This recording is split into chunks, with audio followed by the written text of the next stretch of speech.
Hello everyone, welcome to Zooming in China. I'm Simone Gao.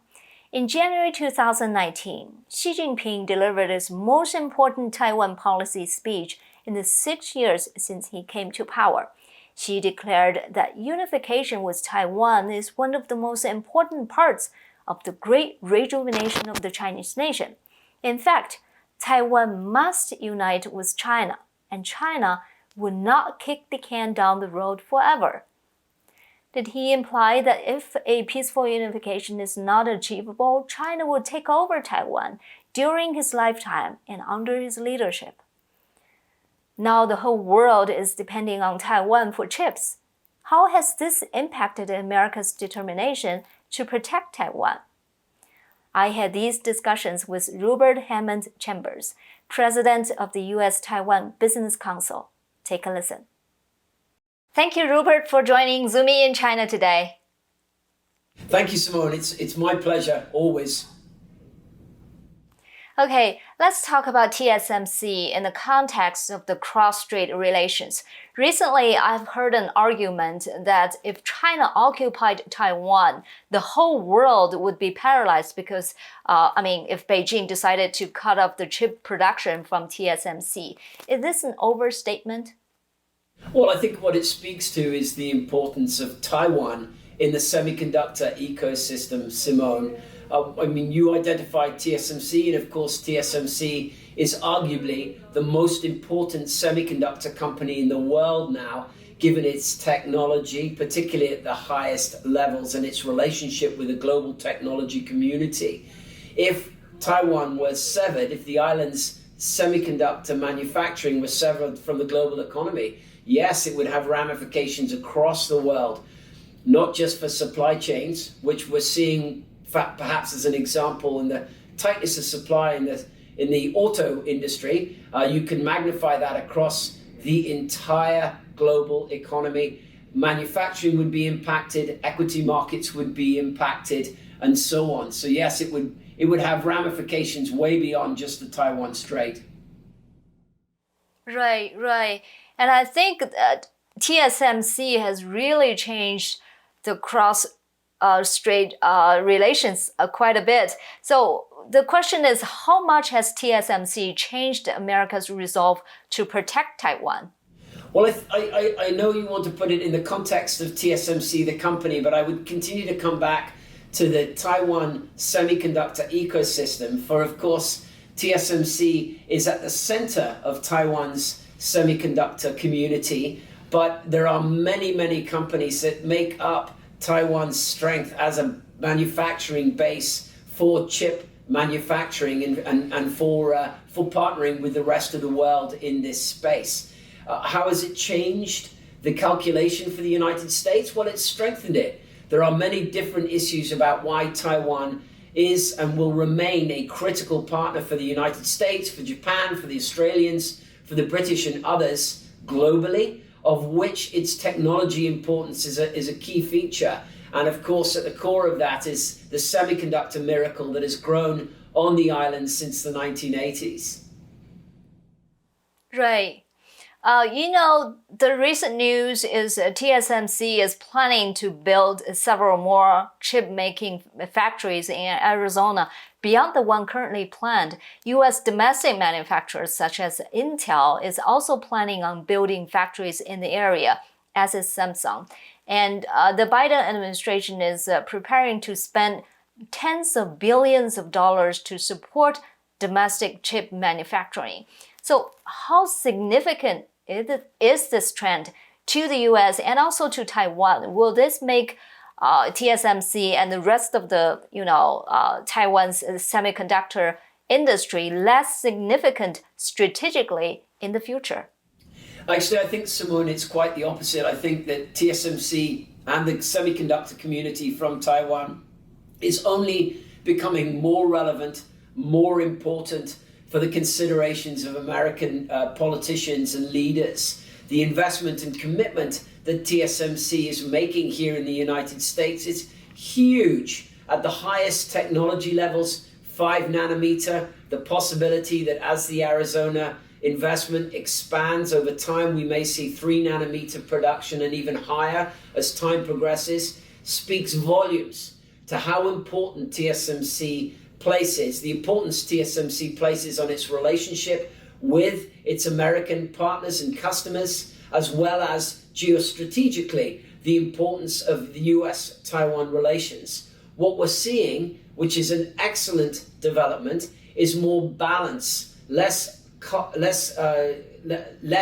focus only on one place for high-end manufacturing, particularly Taiwan, and more balance between Taiwan and the United States for high-end manufacturing. That's good for geostrategic politics. It's also good business and allows TSMC and the Taiwan technology community to engage and service its global customers and partners, which is a favorable outcome.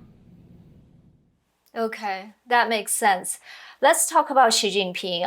Do you think Xi Jinping has decided to take over Taiwan within his lifetime? Well, certainly Xi Jinping has made very clear that he has every intention of pressuring Taiwan to accept a political relationship with Beijing, with China, along Beijing's lines. That, of course, is at the core of the One China principle. What is the One China principle? The One China principle is there is only one China, the People's Republic of China, Communist China, of which Taiwan is a part. Well, Taiwan isn't a communist country. It's a flourishing democracy. So for Taiwan to accept the terms that Mr. Xi is demanding is to accept that the democracy that Taiwan has built on the island will go away and it will be replaced by authoritarian Communist Party rule from Beijing. Well, has Mr. Xi settled that he will accomplish this? Only time will tell, but he's certainly demanding it at the moment. In January 2019, in a speech regarding Taiwan, Xi Jinping said that Taiwan must unite with China and the party will not kick the can down the road forever. So if he has decided to take over Taiwan within his lifetime, when do you think will be a good window for him? Well, who can know what the right timing is for China to undertake some sort of action? My response to your question is that I think the Chinese should be very wary of any action that undermines peace and security in the Taiwan Strait, whether the gray zone activities that they have been pursuing of late, the sortying of aircraft in Taiwan's ADIZ, south of the island between Taiwan and the Philippines, or other gray zone activities that limit and restrict Taiwan's ability to engage other countries in the world. All these actions undermine confidence in China's role as a responsible player in the global community. Moving forward, certainly China's best play is to act peacefully and magnanimously towards Taiwan and seek cooperation and not confrontation.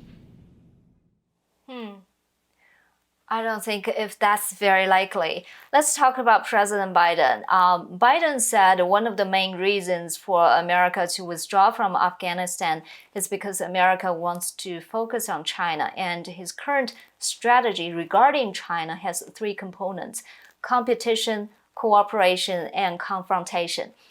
I was thinking, would there ever be a scenario where, in this post-pandemic era, in the face of a possible hard landing of the US economy, America would need China more than before? And in that case, what would it mean for Taiwan?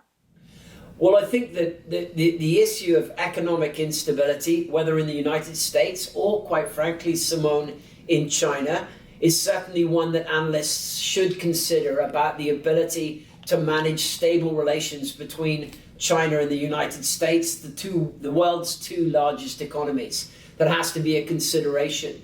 But I believe here in the United States that the overall attitude towards China is one now steeped in confrontation and one steeped in pushing back on China's behavior regionally and globally, whether it's militarily or economically.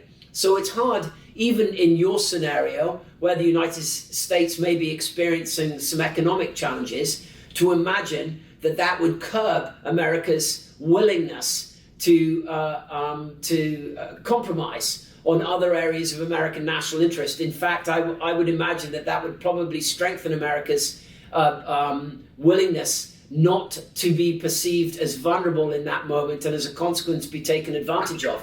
And I think that's true for China as well. If I had a concern, frankly, about US-China relations moving forward in respect to the United States, I think it's probably over climate change cooperation and the extent to which American domestic politics may undermine broader American national interest as the left wing of the American Democratic Party push for some sort of climate accommodation with China that comes at the expense of all the other American national interests. Taiwan certainly being high on those priority lists, but economic issues, technology issues, and so on. Interesting. Last question. What is your evaluation of the Biden administration's China policy so far? I have been impressed with the continuity that the Biden administration has pursued in respect to the shift that Mr. Trump made in 2017 when he was elected. And that has been most welcome parochially for us on Taiwan policy.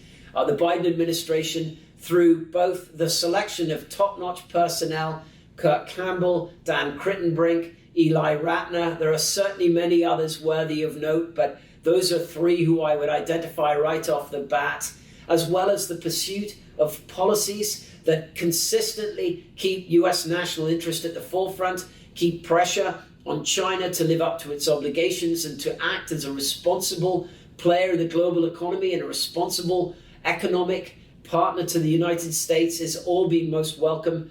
Perhaps, Simone, you noted yesterday, Ambassador Tai at the United States Trade Representative Office gave a speech at the Center for Strategic and International Studies in which she framed a trade policy that looks very similar to the one that Mr. Trump and his colleagues pursued. For us here at the US-Taiwan Business Council, we welcome that. And I would also note that while Mr. Trump and his colleagues did not see fit to engage Taiwan bilaterally on economic matters for fear that it might disrupt US-China trade relations, Mr. Biden has in fact proceeded. And a trade and investment framework agreement meeting was hosted this past summer, and it did not have a negative impact on US-China economic engagement. My point to you is we can do important economic bilateral trade issues with Taiwan and with China at the same time.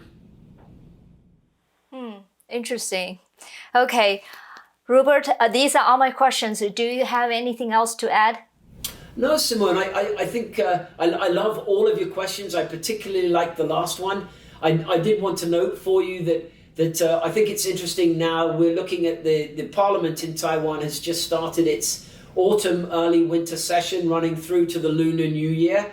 You'll note within the Lifa Yuan session this autumn, there are two important pieces of defense legislation, the regular defense budget, which again, you're seeing a significant increase in spending by the Taiwan government. And then for the second year in a row, we're seeing a special defense budget for Taiwan, this one to focus in on capabilities that will deter the kind of adventurism that you were asking about in respect to the Chinese, increased production of domestically produced missiles and naval aircraft that would complicate PLA planning. So my point to you simply is that the sense of urgency on Taiwan over the threat from China is very real. And the US has been attempting to encourage Taiwan to be more aggressive and to lean into this issue more. And we're seeing that now from the Tsai government and the DPP. Right.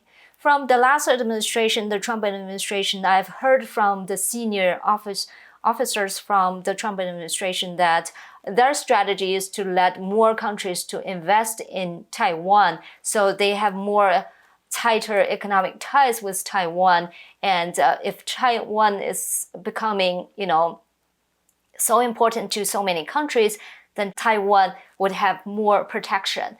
Do you think the Biden administration is also, adapting that strategy? Simone, I love that point that you're raising 100%. The broader and deeper the economic relations Taiwan has with the rest of the world, the more the rest of the world is vested in ensuring of peace and security in the Taiwan Strait. The way I like to describe it is there is so much more permission to engage Taiwan today than there was in 2015, 2016, when the focus was always on China, getting along well with China, and the focus on Taiwan was for Taiwan to be quiet, Taiwan not to cause a problem, Taiwan to keep a low profile. Now what you have is an assessment of Taiwan based on the merits of Taiwan, of the relationship with Taiwan, and that has really opened things up economically.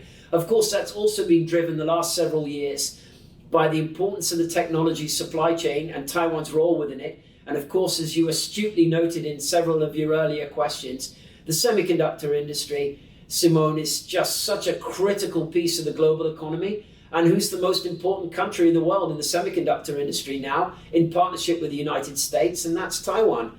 Those are the two most important countries that play in the semiconductor space. I'm not suggesting there aren't other important countries. There are, like Japan, Holland, for example, but the two most important are the United States and Taiwan. Right, right. And yes, I just feel the dynamics of Taiwan, the US-Taiwan relations is different now, which is awesome. All right, thank you, Rupert. Really appreciate you joining Zoom in China today. Simone, it's always my pleasure. Thank you so much. You take care. You too. That's all for today. Thanks for watching Zoom in China Chat. Please like, share, subscribe, and donate to this program if you like my content. And also head over to my new membership website at zoomingin.tv. You can get video, audio formats of my shows, full transcripts, and in-depth reports available only to members. I will also do live Q&A with members on the website. Just $5 a month or $50 a year. Please check it out. Thanks again. I'm Simone Gao, and I'll see you next time.